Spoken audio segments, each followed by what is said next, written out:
ദൈവത്തിന്റെ അതിമഹത്വമേറിയ നാമം വാഴ്ത്തപ്പെടുമാറാകട്ടെ. ഈ അനുഗ്രഹീതമായ പ്രഭാതത്തിൽ ഞാൻ പാസ്റ്റർ ലെനീഷ് രാജൻ എല്ലാവർക്കും ഗെത്സമന മിനിസ്ട്രീസിന്റെ ഡെയിലി മന്നയിലേക്ക് ഹൃദയം നിറഞ്ഞ സ്വാഗതം ചെയ്യുന്നു.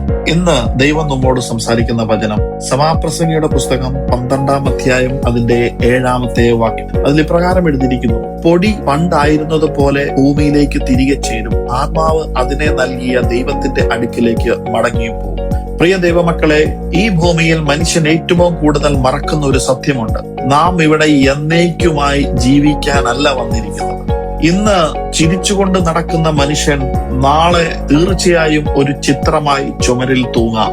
ഇന്ന് നമ്മെ വിളിക്കുന്ന ശബ്ദങ്ങൾ ഒരു ദിവസം നിശബ്ദമാകാം. ഇന്ന് കണ്ണാടിയിൽ നാം അലങ്കരിക്കുന്ന നമ്മുടെ ഈ ശരീരം ഒരു ദിവസം മണ്ണിനടിയിൽ നിശ്ചലമായി കിടക്കും. എത്ര വലിയേറിയ വസ്ത്രം ധരിച്ചാലും, എത്ര വലിയ സ്ഥാനങ്ങൾ നേടിയാലും, എത്ര പേരുടെ കയ്യടി ലഭിച്ചാലും അവസാനത്തിൽ മനുഷ്യൻ പൊടിയായി മടങ്ങും. അതുകൊണ്ടാണ് ദൈവത്തിന്റെ വചനം നമ്മെ ഉണർത്തുന്നത്: പൊടി ഭൂമിയിലേക്ക് മടങ്ങും, ആത്മാവ് ദൈവത്തിന്റെ അടുക്കിലേക്കും മടങ്ങും. പ്രഭാതം ദൈവവചനം കേൾക്കുന്ന പ്രിയ ദൈവമക്കൾ, ഒരു ദിവസം നമ്മുടെ ഹൃദയം അവസാനമായി മിടിക്കും, നമ്മുടെ കണ്ണുകൾ അവസാനമായി അടയും, നമ്മുടെ കുടുംബം കരയും, നമ്മെ സ്നേഹിച്ചവർ നമ്മെ വിട്ടുപോകും. പക്ഷേ ആ നിമിഷത്തിൽ ഏറ്റവും പ്രധാനപ്പെട്ടത് എന്ന് പറയുന്നത് നമ്മുടെ ആത്മാവ് അത് എവിടേക്കാണ് പോകുന്നത് എന്നുള്ളതാണ്. ഈ ലോകത്തിൽ പലർക്കും ശരീരത്തെ രക്ഷിക്കാൻ വലിയ താല്പര്യമാണ്. അതിനുവേണ്ടി മരുന്നുകൾ കഴിക്കും, ഡയറ്റുകൾ നോക്കും, ജിമ്മിൽ പോകും, ബ്യൂട്ടി പാർലറിൽ പോകും. അങ്ങനെ ശരീരത്തെ എങ്ങനെയൊക്കെ നമുക്ക് അലങ്കരിക്കാൻ കഴിയുമോ, എങ്ങനെയൊക്കെ സൂക്ഷിക്കാൻ കഴിയുമോ, അപ്രകാരത്തിലൊക്കെ ഈ ലോകത്തിൽ പലരും അത് ചെയ്യുന്നുണ്ട്. പക്ഷേ ആത്മാവ് നശിച്ചു പോകുമ്പോൾ അതിനെക്കുറിച്ച് ചിന്തിക്കാത്തവരാണ് ഇന്ന് നമ്മുടെ ചുറ്റുവട്ടവുമുള്ളവർ. അതുകൊണ്ട് യേശു ചോദിച്ചു: ഒരു മനുഷ്യൻ ലോകം മുഴുവൻ നേടിയാലും തന്റെ ആത്മാവിനെ നഷ്ടമാക്കിയാൽ അവന് എന്ത് പ്രയോജനം? പ്രിയ ദൈവമക്കളെ, പാപം മനുഷ്യന്റെ ആത്മാവിനെ പതുക്കെ പതുക്കെ മരിപ്പിച്ചുകൊണ്ടിരിക്കുകയാണ്. അഹങ്കാരം ആത്മാവിനെ ഇരുട്ടാക്കിക്കൊണ്ടിരിക്കുന്നു. ക്ഷമിക്കാത്ത ഹൃദയം ആത്മാവിനെ ബന്ധിച്ചുകൊണ്ടിരിക്കുന്നു. ദൈവമില്ലാത്ത ജീവിതം ആത്മാവിനെ ശൂന്യമാക്കും. പക്ഷേ ഇന്നും കർത്താവ് കരുണയോടെ നമ്മളെ വിളിക്കുകയാണ്. എന്താണ് പറയുന്നത്? എന്റെ അടുക്കൽ മടങ്ങി വരിക.